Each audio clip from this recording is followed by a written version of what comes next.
Denny Blanco, good morning, my guy. How are you doing today? Back at it like we never left. It was an interesting weekend to say the least. A lot going on. But yeah, lot to discuss today. Yeah, man. We do have the conference final set. We got Boston, Indiana. We have Dallas and Minnesota.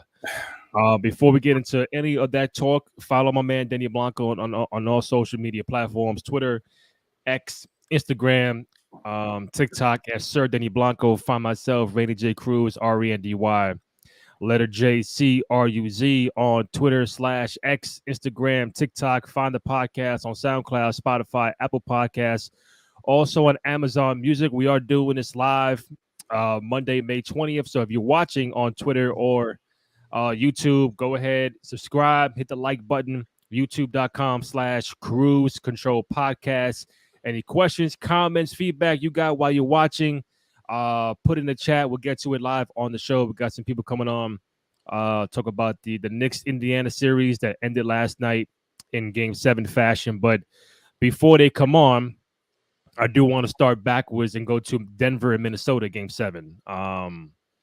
So Minnesota is now going to the Western Conference Finals for the first time in 20 years. 2004, last time they were there was Kevin Garnett, Sprewell, Sam Cassell, and up against the LA Lakers, and they took down the defending champion Denver Nuggets at home while being down by 20 points. So again, before our guests come on, talk about the Knicks, Minnesota, man, Ant-Man, Karl Towns, Mike Conley, Rudy Gobert, taking down the MVP in round 2. What you got for me? I picked Denver Nuggets to win the whole thing. I was wrong. Shout out to Hoop Spaces. He said to watch out for the Minnesota Timberwolves like in the fall. Early, maybe earlier than that. And I was just like, interesting. Denver Nuggets. Let's start with them, shall we? Yeah. Jamal Murray and the Joker clearly carried this team. But I have cause to pause to talk about Michael Porter Jr. This whole series, he's been MIA. Where has he been? 7 points in how many? 34 minutes? Oh, last night? Damn. That's what we're talking about here. Last night, Denver, Minnesota sending them dudes packing in Denver. Oh, Cancun, packed up Cancun right there. These guys looking. Oh, we got the fishing rods out. Got the good mackerel. Jamal Murray. I got to look up what he scored in the fourth quarter. What I do know is your man scored 35 points. How much more do you want from him? At the same time, in the fourth quarter, Ant-Man was all over him. All over him. I don't expect too much from KCP, but Aaron Gordon. 42 minutes, 4 points. And you know what? It was weird because he was a catalyst for a lot of games during this series. I'm like 28, 10, and 20, this and that. Like he was like the X factor. Now you get to a game 7 at home and you only take 5 shots, 4 points. I know Murray had like a good 25, 28 in the first half, or damn near by the third quarter. Well, like you mentioned, Joker and Murray pretty much carried, like their bench scored 5 points. That was it. Once again, I love CBS's CBS Sports because you get to analyze not from just the box score, but the plays. So you go to fourth quarter, and up 20. Denver's up 20. Exactly. At home. You're right. 100% right. I'm watching this game up 20, just from the third quarter. 38-55. Yeah. Denver's up 55-38. Okay. Denver, if it's not a 3-point shot, They got nothing in the paint. Shout out to obviously Joker, but if you look at these offensive, let me just go through just the run of just the run from the third quarter on when you see the run starts happening. Yeah, offensively, okay. So Jamal Murray makes a 3-point shot, 58-38. Boom, Denver. KCP, this is 2-point pull-up. Next possession. And Michael Porter Jr., 2-point fadeaway jump shot, misses it. Next possession. Regular free throw, get Joker, 1 or 2 free throws. 2 of 2 free throws. Next possession. Murray step back 3, misses. Next possession. Jamal Murray gets blocked by Rudy. Next possession. Timeout. Next possession. Joker misses a 3-point shot. Next possession. Jamal misses a 3-point shot. Next possession. Michael Porter Jr. misses a 3-point shot. Do you see a pattern here? What did I discuss with you, and what do I discuss with all our people that come on this show? What do we discuss, Randy J. Cruz? About leads. What do we discuss about leads? What have we been discussing about leads? What have I said about leads? No lead is safe. And that's the statement. What have I said about leads? You gotta remember what I say, bro. So you can make me look right. It's early, bro. It's 9:30. No, I remind you. You're right. It's early. I remind you. Copy that. Yeah. I've always said that it's a combination of a lot of things when it comes to a lead. Sometimes it's just the offensive team that has the lead is taking terrible offensive possessions. Example 1. Can we get in this run from 38 to 58? Can we get Joker in the paint? He's catching the ball in the wing. Yeah. He's bringing the ball up. You know why? Because Jamal Murray's tired. He's being defended 94 feet by Ant-Man. True. Joker's like, yo, give it to me. I'll take it. I'll bring it up. Give it. Move. Okay, but now you got him bringing it up a la KD. Listen, bringing it up a la KD and then posting. Okay? So I'm going to these possessions and it's mystery, missed jump shot, mystery. Here we go. Missed 3-point shot by Joker. Missed turnover. Reggie Jackson turnover. Yeah. Missed 2-point shot. Denver lost this game. And now I'll move over to Minnesota. Oh yeah, we know when. I have it queued up. I was waiting for you to pause. This run is happening. Listen, this run is happening. This run is happening, and I'm looking at the screen. I'm like 38 from 38. I'm looking at these, but 38-55. 38-55 is the beginning of the third quarter. And I'm watching this run happen, and I'm seeing this run happen. Wait, go back to the fourth quarter. I'm seeing this run, and I'm like, all right, we're at the fourth quarter. Yeah. Okay. I'm like, all right, they made a run. Minnesota is now up 68-67 after coming back from 20 down going into the fourth quarter. There are times in a game, momentum goes back and forth. Yeah. But there's a time in the game that something happens and you're like, all right, that's too much. Like this shot right here. Bro, let's I hear you and I get it, but let's keep it a buck, bro. You lose a 20-point lead at home. You get it. It's still in a tight race, fourth quarter, and you see Rudy Gobert get the ball right here and make a fucking fadeaway shot like he's Michael Jordan, and that shit goes in cash. No rim. It touches no rim. No rim. See your wife's quiet. Bro, and look who's guarding you. The Joker, the MVP, is guarding you, hands up. And Gobert, he said, bro, Gobert threw that shit up and didn't even look twice at it, bro.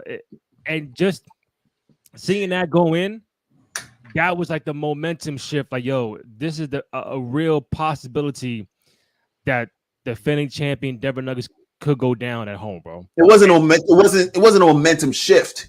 It was the hammer. No, but the momentum was already going, but to keep it going, when that shot goes up and it goes in by the most unlikeliest player on the roster. Look at the score. Yeah. They came back from 20 down. Look at the score. Look at the time. 7:44. At that moment in time, I said Denver's not winning this game. I don't care what's going on. Denver's not winning this game. I looked at the score. I looked at them coming back, and I looked at I was paying attention to the offensive possessions. You talk about Aaron Gordon. We said he had 4 points. Bro, Minnesota figured him out. Yeah. They realized in the games that they lost. Bro, listen, they realized in the games that they lost that Gobert cannot guard Joker one-on-one. And when you look at the box score, I'm going to share this instead. Minnesota, McDaniels 23, Towns 23, Gobert 13, Ant-Man 16, Conley 10, Naz Reid effective off the bench, 11 points. Like your whole starting five is double figures. Look at Ant-Man. Got 2 people double figures, and they're both above 30. You see Ant-Man 6 for 24? You see that? 2 for 10 from 3? But what does he have? 7 assists. 8 rebounds, 2 steals. And he defends, right? Michael Porter Jr., you can't defend. You rebound, you got 9 boards. God bless you. But you're not hitting threes, right? You 1 for 6 from 3. Yeah. You 3 from 12, and you 6'10". Who's defending you? Okay. And then 0 assists. There was a possession.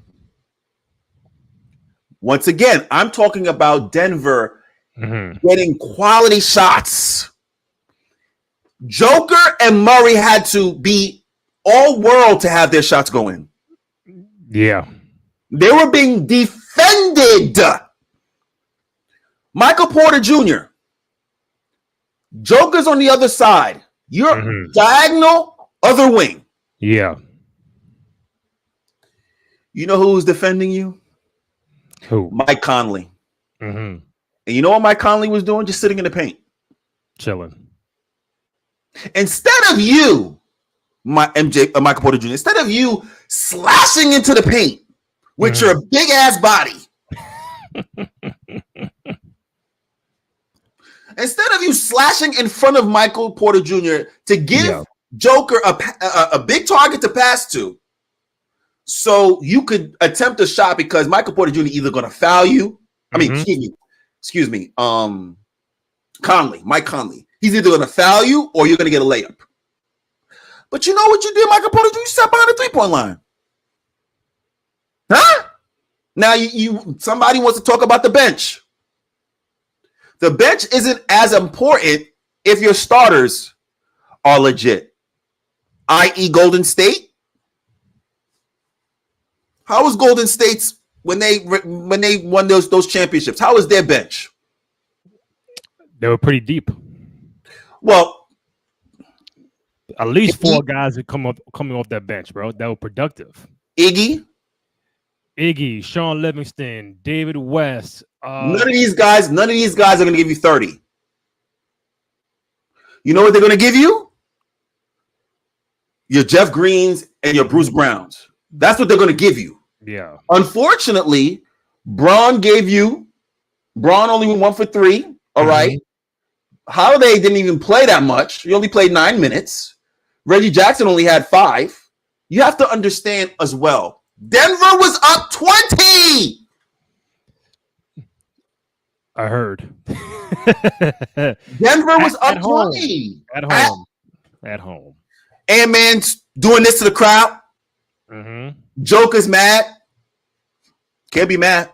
And then the coach, Michael Malone, goes on a little tangent after the game. Really? In the post. What did he say? Somebody asked, I remember the answer being like, well, it doesn't matter. We lost. We were up 20. We lost. It don't fucking matter. Something like that. Then About what? Under his breath was like, he said, well, these stupid ass questions. So he was a little salty at the end. So He salty.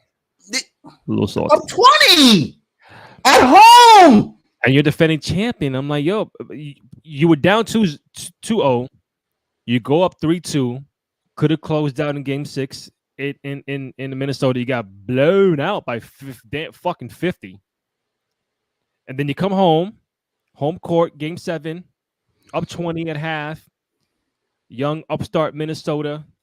And the Minnesota defense is the one thing that's not. It should get talked about more. I know we talk about Ant-Man and the scoring, but we talking about Ant-Man defense. Go ahead. The defense of Minnesota is probably the most underrated aspect of that series. Like, because when it was 0-0, game 1, like, oh, who you got? Minnesota or Denver? Most would say, oh, I'm going with Denver. Experienced champion, MVP. I'm going with Denver. At home. Someone like us will be like, nah, I think Minnesota. I had a conversation with someone before game 7. What do you think? I said, I got Minnesota in 7. They said, why? I said, bro, they already won twice in Denver. So in Denver, they played 4 games in Denver. They won 3 out of 4. Last game we spoke, I said Denver's in trouble. Mm-hmm. And I picked Denver. I said, Denver, y'all in trouble. You look at the roster. Shout out to the GMs out there. I was thinking about this last night. Shout out to the GMs out there trying to make their teams a little bit better. You can look at the NBA landscape and understand a couple things, okay? They're teams with role players getting to the finals. Yeah. Period. Mm-hmm. If you think you could build a championship team without role players, GMs, you listening? Denny Blanco, NBA Whisperer, it's in the game podcast. If you don't know, GMs, Exhibit A, Minnesota Timberwolves. Mike Conley, your veteran. Mm-hmm. Rudy Gobert, veteran. Just so happens they were playing with each other for a couple of years in Utah. Veterans that have played together. And your 2 cornerstones are babies. Yeah. Two of your cornerstones are babies. Edwards, Karl Towns. Then you bring McDaniels in, who's a baby as well. Then you look at the bench. Nas Reed. Anderson. 6-man, yeah. Warren. Veteran. Kyle Anderson, veteran. You have Morris from Denver. Yeah. You have veterans mixed with the youth. Not all veterans stacked. Y'all must have saw what happened with Boston and thought y'all could Boston Celtics back in the day with KG and Paul Pierce. And y'all thought, oh, we can do that. You have to have, how do I say this? You'd have to have, even their bench was light and they didn't count on their bench. They majority counted on their starters to win their games. Phoenix Suns, your teams that are just stacking talent. See what Houston's doing? You see what Houston doing with Ime? They're coming up. See what Houston's doing with Ime? Ime said, no. Give me youth. Give me veterans. I need a mix. But I got one very important question right now for you.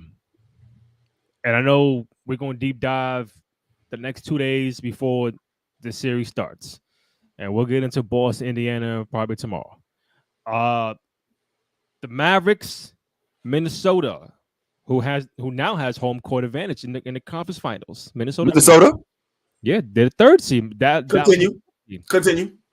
So, Ant-Man, Towns, Luka, Kyrie, J. Kidd and Finch coaching just right now without even deep diving and all that. Sure. Conference finals. Sure. Which way are you leaning towards right now? I'm going to take it a step further for you, Big Daddy. You're picking Minnesota. I'm picking Minnesota to win the whole thing. Boston ain't got nothing for these babies. Let me tell you something. I'm already looking forward. Luka, it's been great. Kyrie, it's been phenomenal. Good season. Overachieved. You have no height, no girth against those three. Naz Reid, Rudy Gobert, Karl Anthony Towns. Y'all don't have it. I'm just talking about Dallas. Now we get to Boston. Boston beats Indiana. I got Boston beating Indiana. Come here. Even if KCP is healthy, which I wish he would, so he can get this Karl Anthony Towns work, but he's not going to be. What thing you mean? Yeah, I said I wish he was healthy so he could get this Karl Anthony Towns work or get dunked on by Ant-Man. But he's not going to be healthy. He's going to be out. So you got Al Horford. Al Horford going to have to deal with Naz Reid, Gobert, and Cat. The Minnesota Timberwolves win an NBA championship. Ant-Man gets to go to the USA in Paris and talk his shit with a ring and look at these niggas. I think KD's gonna be the team too. Yeah. I mean, listen, these guys. Also too, Ant-Man. Who they playing? Who Minnesota played in the first round? Phoenix Suns. Who was he guarding? What are you gonna say? Durant. He was guarding Durant, Booker, and Beal. Yeah, money. Played second round. Second round. Who Minnesota play? Who Minnesota play second round? Just not Denver. Who's he guarding? Jamal Murray. Next series.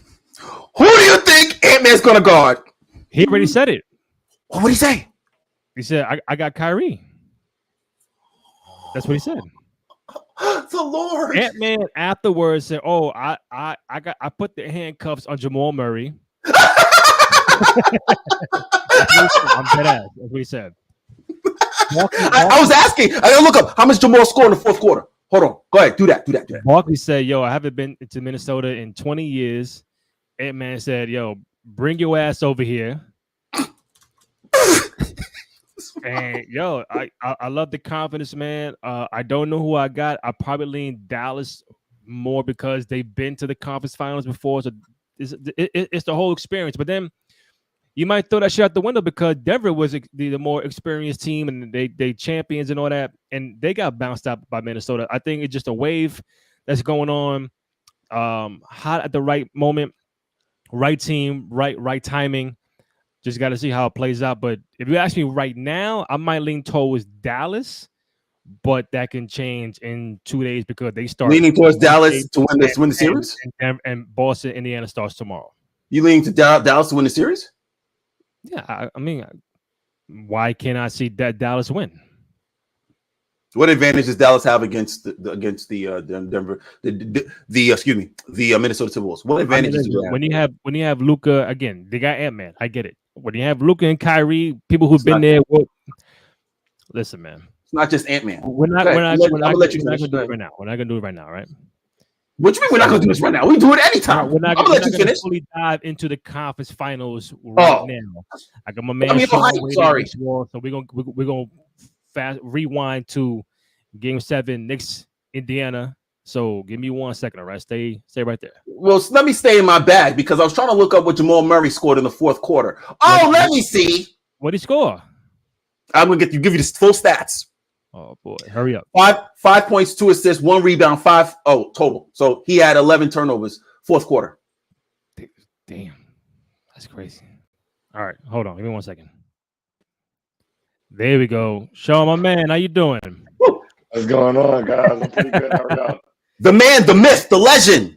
That's right. Listen, man. I know I saw you waiting in the queue. First of all, thank you for coming on, man. I know it was a crazy weekend, New York sports, man. I know how you feel. I feel the same way, but I can only see the uprising, the positivity going forward.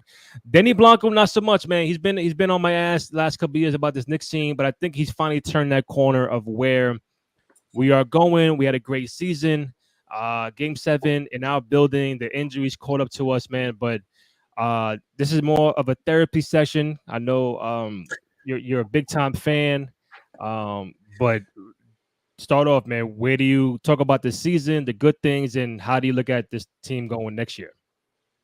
I mean, first off, this is my favorite. I'm sorry, I have no voice. I don't even know. No, it's all right. It's all right. Most Knicks fans don't. I got you. It's all good. But yeah, first off, this is like my favorite season as a Knicks fan. I'll be 30 in August. So, the 99 run, I remember that when I was like 5. 2013 was fun, but this team was just so fun. They fought all the way through, like all season.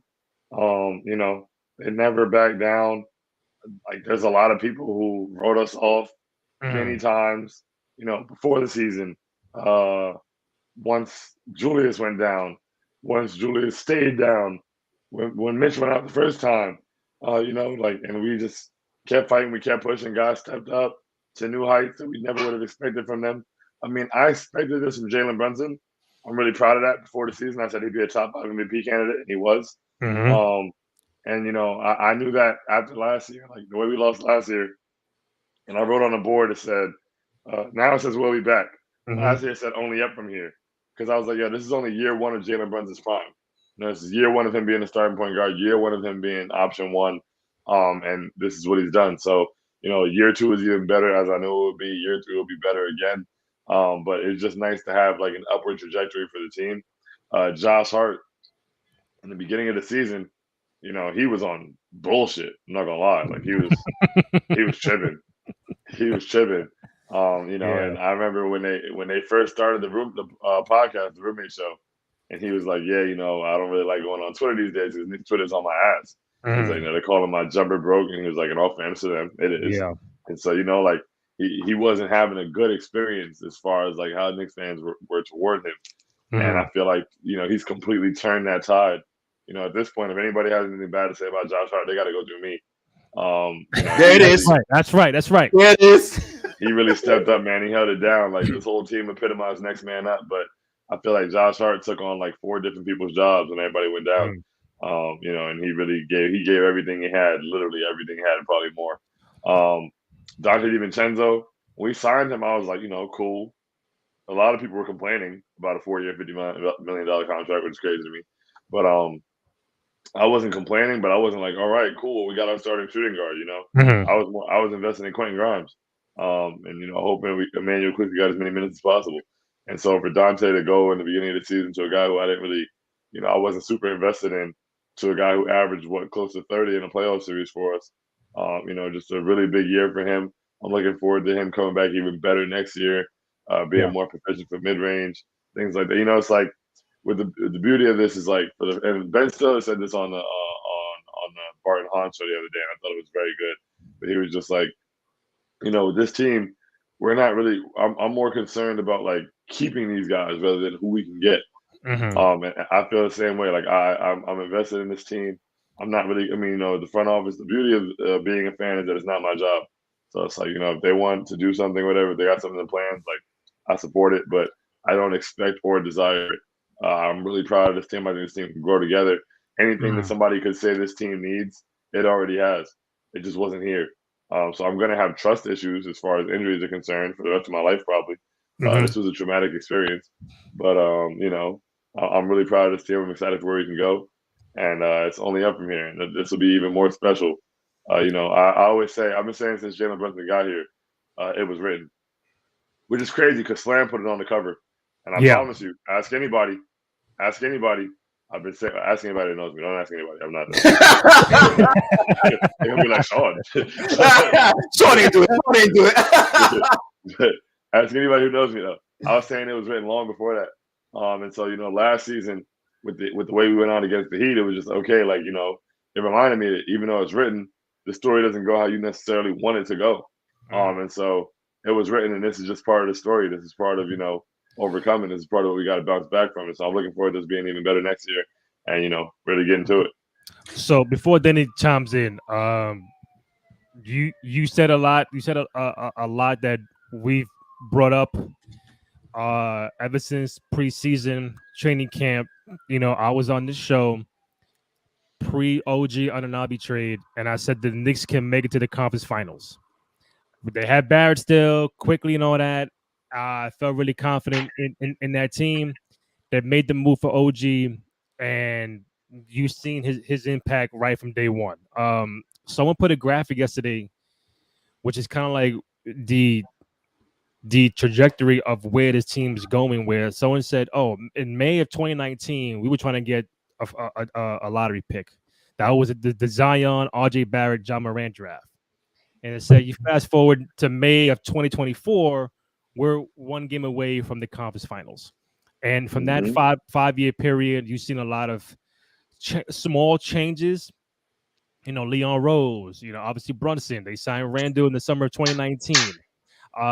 Coaching changes, I believe. You know, draft picks, free agency, small steps here and there, and then you're listen. I know losing Game 7 is tough at home, but I feel confident, just like you would say, that if this Knicks team was healthy, fully 100%, this team right now will be in the conference finals this week, and maybe even the NBA finals. You're losing Randall, Mitchell Robinson, Bogey, fucking OG Anunoby, Josh Hart, abdominal strain, and then the John, the nail in the coffin was Jalen Brunson breaking his fucking hand. I'm like, are you serious, bro? Are you really serious, man? Game 7, you're gonna break your hand, break your thumb. Like, come on. And it just like you mentioned Josh Hart. He's the modern day John Starks. He is the guy that's come on this team, and within a year and a half, they're chanting his name, they're buying his jersey, they love him. It just you know, no pun intended, but the heart and soul that he is for this team. Like, if he don't get hurt in Game 6, they might win Game 6, and they might win Game 7 because he just was not 100%. And it just added to what this team was trying to get to day in, day out. And they can complain about 40 minutes here, 35 minutes here, but it's like at some point in time, bro, if you're the coach, you got no choice. You're losing bodies by the day, and it's like, oh, next man up. But you keep looking down. Oh shit, I ain't got nobody else. All right, I got to go with this 5, 6, 7. And I think that was a great thing for Thibodeau to do. And they say things about him and his style, but his style got to a conference semis Game 7 at your building, which you work for, because there were people saying, why would they want to keep playing these games for the 2 seed? Go get the 3rd, go get the 4th, run from the smoke against Philly. You know, no, they wanted that 2. This is why you got the 2 seed. To get a home Game 7 on your floor. But I'm proud of this team. A lot of upside. Love Dante, love Hart, Brunson, all that. But I really feel like if this team was healthy, 100%, they would have beaten Philly in shorter time. They would have beaten Indiana in shorter time, less injuries. But you can't go back on that. But yeah, that's me, Denny. Yeah, Randy, Sean. I broke my hand. Shout out to Lehman College. Broke my hand the exact same way in practice. Swiping at the ball, defending. Missed the ball. Cracked my ring finger. Basically cracked off someone's Jonathan Rojas. Cracked on his calf muscle. And all I heard was a snap. I was like, nah, it can't be broken. He was like, yeah, it's broken. Y'all 6 weeks. I said, oh. This team is, you mentioned, Sean, this team, and you loving this team, and this being one of the best, years as a Knicks fan. And then you also seems as if you're worried about them. You mentioned Ben Stiller keeping the team together. Well, you saw him quickly and RJ get traded. So the question is, how nervous are you? Because it seems like you love this team top to bottom. How nervous are you that this team will make moves that you do not like?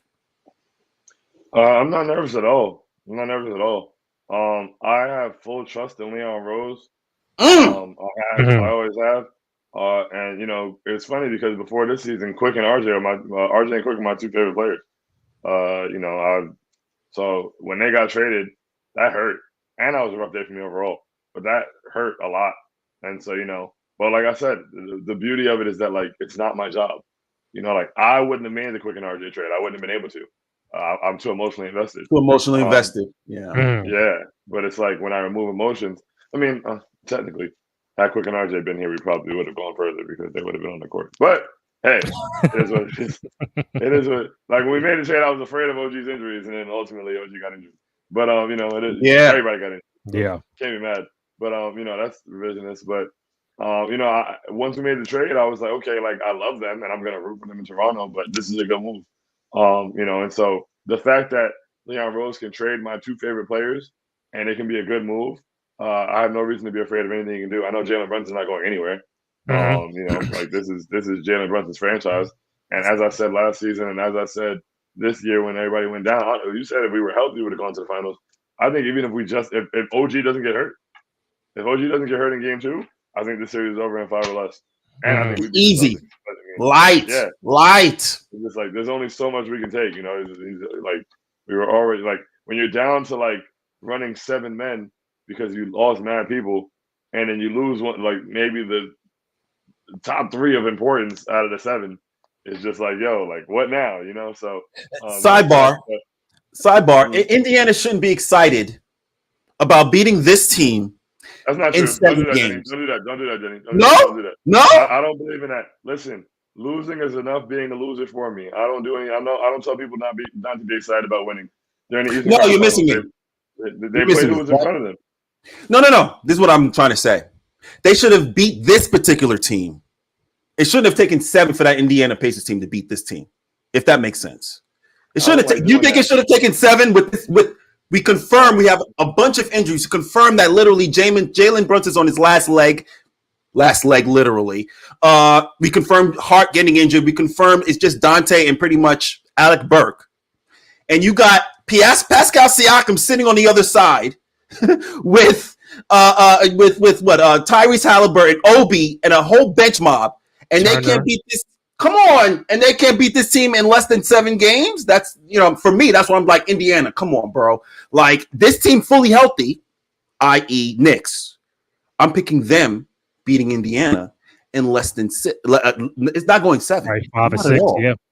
It's not going 7 because of the talent. That's what I was saying, if that makes sense. Yeah, I understand what you're saying. There's just things, there's certain buzzwords and just things I don't say after I lose. Like, I can't lose and be like, you should have beaten me sooner. That feels too way. No, not from the Knicks standpoint. I'm talking about from the Indiana. Like, I'm at the end of the day, Indiana is not supposed to be here. And like, say that again. Everybody knows it. Indiana is not supposed to be here. Why do you say that? Expound on that, please. They ran into the Bucks with injuries, and they were down Giannis already, and then Dame got hurt, and then they ran into the Knicks who were already injured. But we would have beaten them, and then OG gets hurt as well, and then Josh Hart gets hurt. So I mean, their injuries have propelled them to where they are. But I can't. They're still there. I can't take it from them, unfortunately. I hate it. I hate it so much, but they're there. Let me hate them differently for you, Sean. That's okay. I appreciate that.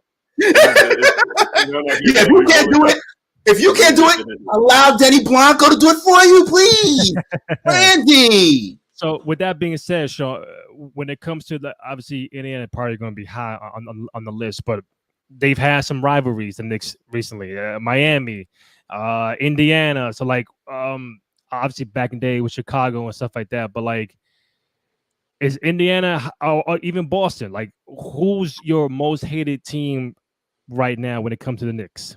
Indiana, Boston, Miami, or is it all even? It's funny because I hate all of them. Trying to have him trying to minimize his hate. Like, who do you hate the most? Like, I'm saying if they beat Indiana and then you get to Boston, that's another rivalry opening up. I think that would be crazy. It's crazy. I'm gonna shut up about it now because this is 2 years in a row. But I said all last year that I wanted the Boston Celtics, that I thought they were fools, that I wanted to expose them, that they're soft, that we would have beaten them in the series. And this year, like, we had a crash course with them. We didn't beat the Heat, and we didn't get there. And then the Heat went and beat them 3 straight games, and I was like, I knew it. And then this year, we had it again, lined up to get to them, and I feel like we would have got – I mean, honestly, at this point, though, by the time we got there, we would have been done for it. OG clearly couldn't walk. Josh Hart was hurt. Yeah. Jalen broke his hand. Like, it would have been over. But, you know, healthy, we would have gotten there. So now, after 2 years of screaming how we would have beaten them, I'm not doing it anymore. It is what it is. I can't be like, oh, we would have for 2 years. Yeah. But – yeah, I can't stand the Celtics. But clearly my hate for Indiana is stronger because even though I don't want to watch this series, I want Boston to win it. I refuse to see the Indiana Pacers in the finals. This team's not good. And I don't respect them. You know, like they got there, whatever. But I don't respect Tyrese Halliburton. That Reggie Miller choke hoodie he had on in his post game press conference. Wear that walking into the arena. You know, it just I feel like that shows a lot about who he is. It's just like what you change your voices, you change your outfits. Nah, wear this walking into the arena and stand on business. And so you have this moment now that it's over. We can't do anything about it. But Right. I mean, for forever now, he's an op. They're ops. So I hate Indiana. Living in South Florida, I really hate the Heat. I can't stand the Heat. You said living in South Florida, living there. Yeah, I live here. I live in South Florida. And you can't stand the Miami Heat. That's interesting. That's Think crazy. about it, man. I was in high school during the LeBron Big Three era. It was horrible for me. It was terrible for me. You're originally from New York? You originally from New York and you're transplanted down to Florida? Okay, that's what it is. Down to Florida. There it is. Yeah, it's in his DNA. He's a New Yorker. Yeah, it is man, what it blue is. and orange blood, man. It never goes anywhere, man. It never goes Yo, anywhere. I F with this boy Sean. I F with him heavy. You got to bring him back, Randy. You got to bring him back. Well, obviously, if he wants to come back, of course. You know, I'd be honored, man. I'd be honored. I'm not gonna lie. I've been following Randy for probably almost 10 years now, and I remember the first time I saw your podcast, you had Kazim on as a guest, my guy Kaz. Yeah. And that was like the first time I had seen him, and I was just like, wow, this is dope. So then I ended up seeing him on Slam and MSG and all that stuff, and I was just like, yo, like I ran into him in person, and I was like, yo, I saw you on Randy J's podcast in like 2015 or something like that. So it's just crazy, I'm honored to be here, man. No, we appreciate it. We appreciate it. Listen, man, I got a quick joke for you because ever since then I've been trying to get Kaz on the podcast and I haven't had him back since. I've been trying for 10 years. Come on.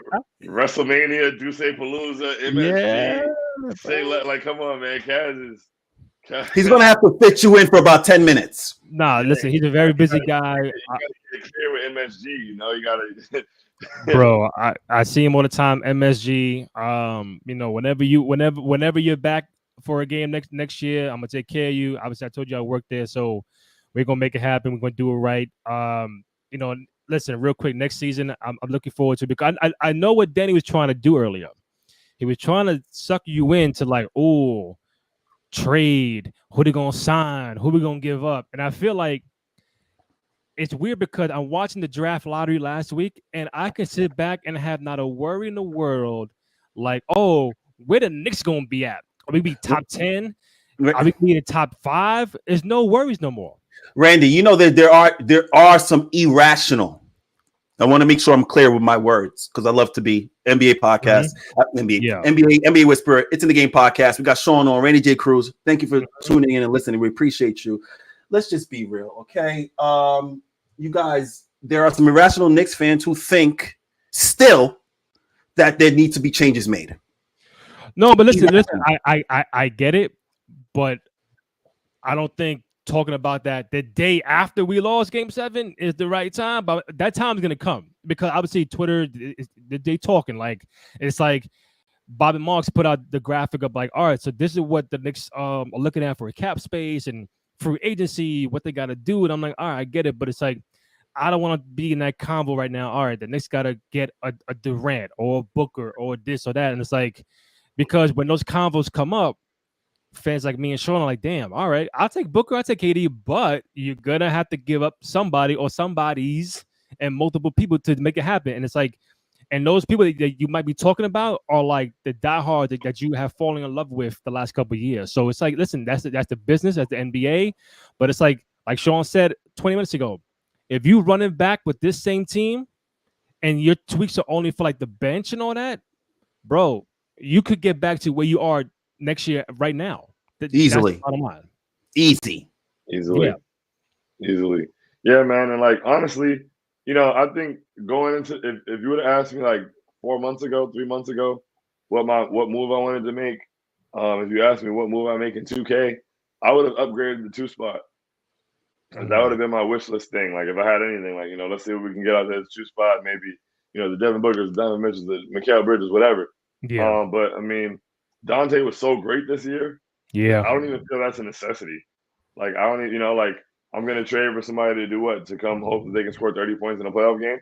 Like, Dante gave us the production. He played the defense. He was bought in.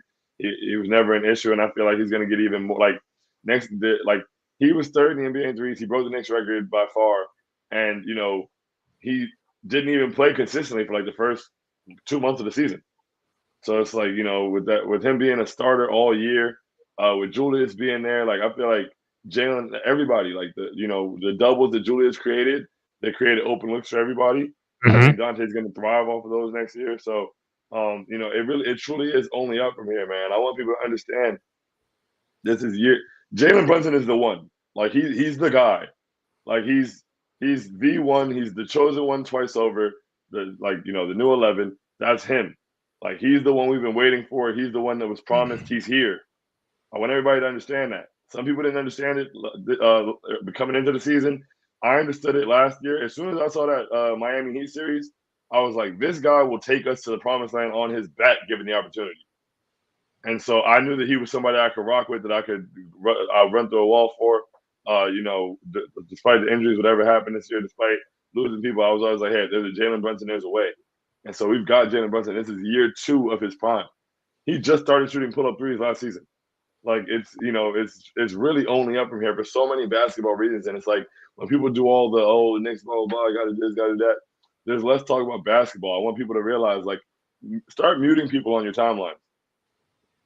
Do yourself a favor, and every time you see a stupid tweet, mute it. Because the way I see it, it's like, if you're capable of saying something this stupid at a moment like this, I don't need your opinions on my timeline ever. And, a lot of people are bigger fans of themselves than the Knicks. A lot of people want engagement. We're on the road to the Eastern Conference Finals, which we're fighting or whatever, and everybody's like, oh, yeah, the coaches got to go, or this is just like, bro, like, listen, I don't care about any of that shit you feel. Like, for me personally, I know that I probably could be closer. I probably shot myself in the foot. I probably could be closer involved with, like, the Knicks or MSG or whatever, if during that one season I wasn't screaming at Tom Thibodeau as a criminal. But he was a criminal. He was starting Alex and Fournier. He was a criminal. He was on the one list. It wasn't my fault. I was just talking about what I see. But that's the thing for me. I'm not married to what I'm saying.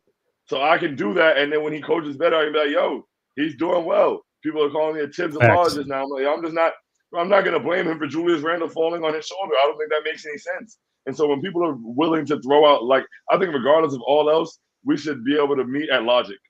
No matter how you feel, we should be able to meet at making sense. If you can't meet me at making sense, I don't want to talk to you. So if you're going to blame Tom Thibodeau because Julius Randle fell on his shoulder, if you're going to watch Joel Embiid attack Mitchell Robinson multiple times in one game on a surgically repaired ankle and then blame Tom Thibodeau for him being hurt, if you're going to blame Tom Thibodeau for Nick Batum diving into Bogey's ankle, then, like, what are we talking about for real? So just remember, like, ask yourself what people are talking about and then mute them so you don't have to hear it anymore. Well, that kind of leads to my final question and point, because I think we're at a time where, you mentioned media. I think the media, whether you're like on TV or just the social media, I think it's coming to a time where it's kind of hard for them to acknowledge that the Knicks are a better team, a better franchise, and the complacency of, like, oh, I'm going to say the Knicks are this, the Knicks are that, in a negative light to get clicks and views, and because that's been the norm for 20, 25 years, where they weren't good, they were always in a draft, and then one pick away from getting a Steph Curry, or one pick away from getting a Ja Morant, and just the bad luck after bad luck after bad luck. But now, the last couple 4 or 5 years, they've turned the tide, and I think people are not willing to accept that, whether you're Shaq or Barkley, or even now recently Draymond Green saying certain things about the Knicks. And it's like, look at, like you said, use logic and use the eye test. Just look at what you're watching right now. You mean tell me this is a fluke, that this team can't get back to the playoffs or second round or conference finals or an NBA finals the next 2 or 3 years? Like, that's the part where it's like, all right, y'all just I get it, it's fun, but the shit ain't fun no more. Because fans are taking it serious now. And there's people like Draymond Green, Gilbert Arenas, like, your platforms are too big to be stupid. I'm sorry. If you're gonna speak on something, like, know what you're talking about. He got out there and said that we were a fluke, and then they both said, "Oh, because they're gonna have to pay these guys." I'm like, bro, a simple Google of our caption could have stopped you from saying this dumb shit, and you came and doubled down on it. Like Dante is locked up for 4 years. Josh Hart 4 years. Mitchell Robinson in like the second year of a 4-year contract. Dante DiVincenzo 4 years. I think I just said that. Jalen Brunson, Randall Brunson. They're all locked up. The only person is iHeart and OG that got to get paid. So it's just like to say, oh yeah, they're gonna have to pay these guys because like, bro, are you stupid? Because I think that speaking on something from the position of an expert when you don't know what you're talking about is like peak stupidity. And it's free. It's $0.99 to shut the hell up, or just not make such like bold statements and then try to support them.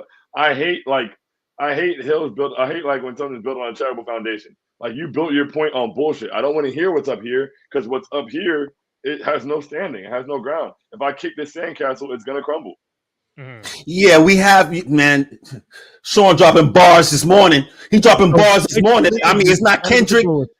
Yeah, it's not Kendrick. The Kendrick level. Yeah, I mean, I'm not gonna say it's Kendrick level bars, but like it's Kendrick, and it's like Sean right here, right here. You have to understand something. Upside is phenomenal for the Knicks. Where do you walk? Yeah, everything. It's right under Kendrick. I really hate the way Tyrese dresses for sure. So. Yeah, listen, you hit on the head. Upside, guys, your upside is phenomenal. And then secondly, you mentioned the locking up, guys. Jalen Brunson's on a discount. Jalen Brunson is on a discount. He's playing on makes less money next year. He's playing on a discount. He's playing on a discount. So understand the upside is crazy. These guys on TV have a job to do, which is ruffle feathers. Here on It's in the Game podcast, shout out to Jeff Says. It's basketball over narratives. And I'll say it again for the effect. It's basketball over narratives. Here we have Sean, a great New York Knicks mind, talking about a scenario where he had a feeling about Tom Thibodeau and then realized things have changed, data has changed, and now is thinking about it a different way. That's how we're supposed to be when we're watching basketball and the results. You don't just sit on the same narrative because it's good for you or because it's, you know how many times, Sean, how many times I had to tell Randy he was wrong, about the Knicks. About the Knicks, how many times I had to tell y'all you was wrong about the Knicks, he wants to fight me and be like, it's whatever. Your man sat down. Look, Sean, it's one thing it's one thing for me to tell him what's going to happen with the Knicks. I'm not a Knicks fan. I'm an NBA fan. He unsolicited, comes to me and says, yo, you heard we getting LeBron? What in the hell all right. Are you saying? Stop. Oh, you heard we getting KD? Stop. He is now a Knicks fan who understands the concept of basketball. He F's the narratives. It's not about what's being said in the media. Just look at the basketball. Look what it's being done for us. The same guy that time out. Hold up. No, I love this. We're not gonna close it like this, all right? 2 things. The same guy that said when the OG trade happened, I wrote this man. I said, "Yo, oh shit, they got OG and Achua." He said, "Who they gave up?" I said, "RJ Barrett and quickly." His response was like, "I don't know." Sean had the same response, big dog. I don't know. Response, big dog. Sean had the same response, big dog. You gonna get on him? Yeah, get on him too, because he had the same response. Go ahead. But then I say, you know what, bro? I hear you, but they got a two-way player, offense and defense, and OG. RJ probably peaked over here. I love quickly, and you get a backup power forward for Randall. That's what happened when you traded Obi. You did not have a backup power forward. So now when OG comes, and since you like looking up stats, right? Denny Blanco, why don't you look up the Knicks record in January when OG played every fucking game? See what the record was for the Knicks when everybody was healthy when OG started. What was the record?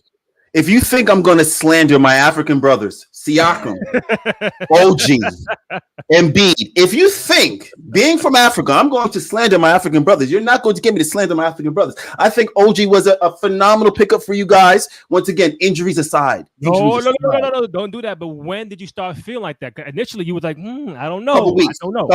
Took about 3 weeks. I had to get over you sending quickly and RJ Barrett away, which I thought they were great at the time, but clearly I was wrong. God bless you. And I said was wrong quickly to get his bread, and he needs a different scenery. And he started in Toronto, and he was doing work. It for both. End of the day, Sean, as you can see, we don't always agree on shit.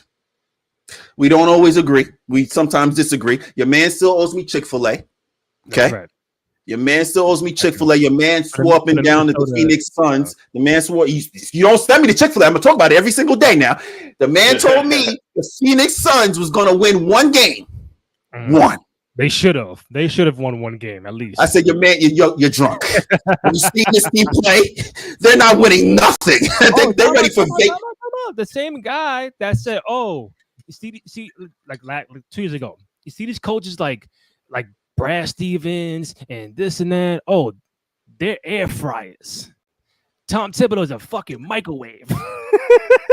He's old school. He ain't trying to change nothing. That's why you guys won't win. That's why you guys won't change. That's why they get hurt. He's a microwave. Everybody for air fry. You man gotta come with the times." He changed up, didn't he? He changed up, didn't he? Denny wasn't wrong. He changed up, didn't he? He went like 15 years and never changed. And I was like, yo, he's not gonna change. And so he changed.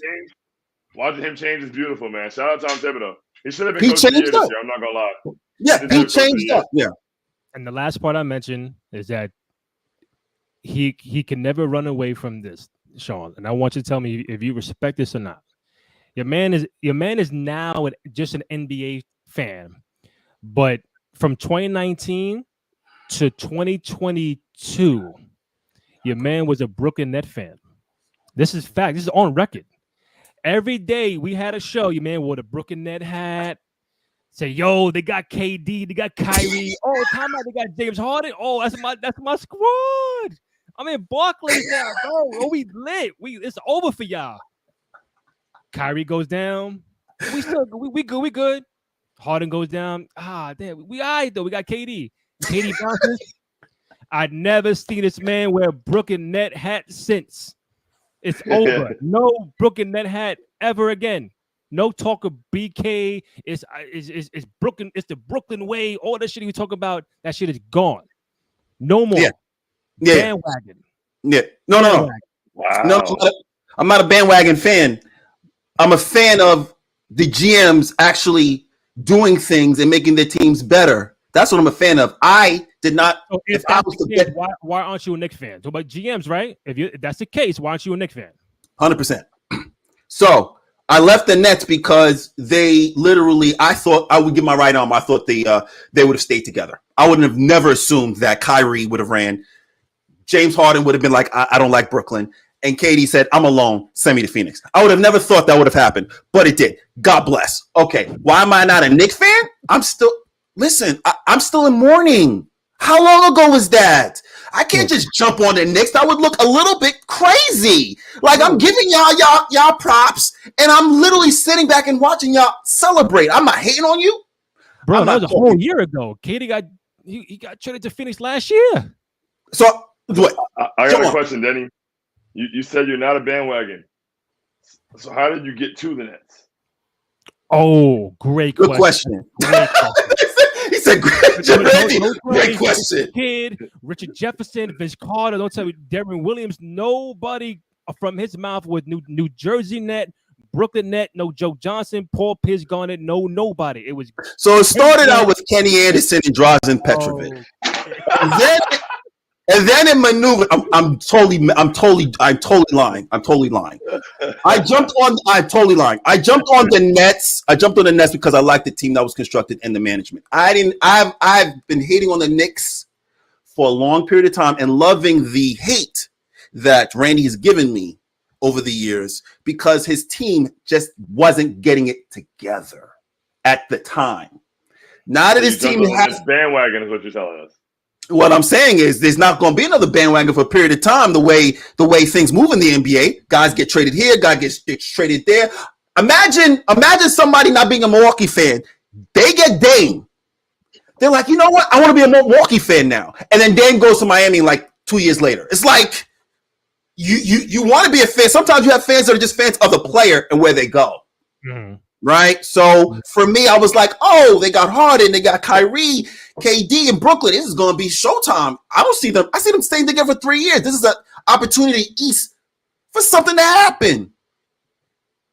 NBA, GMs, players, I want to get traded. I don't like this coach. I don't like, so God bless the New York Knicks. It's been a while. You're describing bandwagoning. Well, listen, Sean. Thank you, Sean. Well, listen, Sean. The kid is I'm not a perfect human. I'm still learning every single day now, you know? So I'm not picking a team yet. Once again, I've been in mourning since the Nets. I'm sitting and I'm waiting until the time comes. That's what a person with my type of trauma does. That was traumatic what happened with the Nets. So you want to smile because your Knicks the second seed. Sidebar, you got people saying humble. Knicks, your humbleness came. I said humble. How are you humble when you're number 2 seed? Like, and then another question I have for you, Sean. Another question. Enough beating up on Dennis. Another question I have for you. Next season,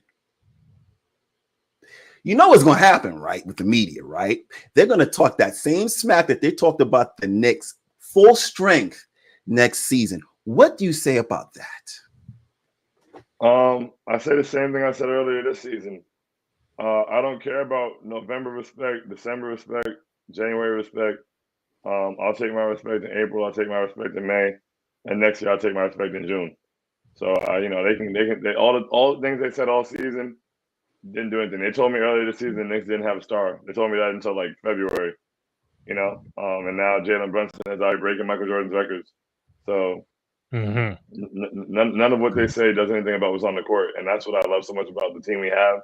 It's like just keep our head down and focus on run our race eventually. And like I haven't and it sucks that we got hurt because I was gonna bring these clips back and it was gonna look so wonderful. But I was like, I don't care about the respect in December, and it's just like with the way the playoffs work, and I realized this last year, because this is the first time in a minute we've won a round, but it's like every round in the playoffs, there's less teams to talk about. There's 30 teams in the NBA. Playoffs start, boom, they're only talking about 16 teams. You get to round 2, there's only 8 teams left to talk about. So it's like eventually they gotta respect you. So just win the games and they'll respect you. Who cares what they say? They're going to keep resetting it. Jalen Brunson averaged 30 points a game in the Miami series. Eric Spoelstra came out and told the entire world, hey, that guy should be All-NBA. And then they got back up here and said, we didn't have a star. So they're going to say whatever they want, and it's okay. Eventually, they'll have no choice. Yeah. Bing bong. Listen, man, it's a great season. Looking forward to next year. We'll see what happens during the draft and the free agency. Hopefully they don't do anything crazy. Because I know if they do, the media is gonna go bonkers on them. But I think we'll stand pat. A little tweak here and there, but it remains to be seen. Overall, I think the foundation is there with Brunson, Randall, OG, Hart, Dante. Tibbs gonna be there for a longer time. They got a 4-year deal coming, so he's gonna be our microwave the next 4 years. So I'm looking forward to that. But Sean, real quick, let us know where they can find you, and I guess you do your own show, right? So how often do you do that? It's funny. Part of like the season ending, I was very confused as to like what I do now. I'm so invested in the Knicks. It's like I've been going. I do playback during the games. I do a post game show. We do a post game space the next day. Now it's like, wow, with all that gone, like, what do I fill this time with? But I hate Sean. I hate, and I should have to spell those words for you. And then SHAUN on all platforms, pretty much. I'm not really 100% sure what my next move is. I'm sure I'll start Twitch streaming. I also have the I Hate Sean show. It's a YouTube, like a web series. All the episodes are my highlights on Twitter. They're also on YouTube at Banton Arts, BANTON Arts. What else? I have merch. I'm Possible. I'll be relaunching my brand. So, be on the lookout for that. Sure to retweet or something. all those things count. All those things help a lot. And I also just want to thank everybody, man. I want to thank you guys for having me, of course. I want to thank Knicks fans. You know, it was a tough day yesterday, but there was so much love. Like, you know, people say the kindest things to me. It's kind of wild. Like, people tell me about what kind of soul I have based on like how I talk about the Knicks. I think that's amazing. I think it's amazing to be able to connect with people that way, to have this community. I want to thank Ben Stiller just because he's that guy, and he shouts me out every time he gets a chance to, which is crazy to me.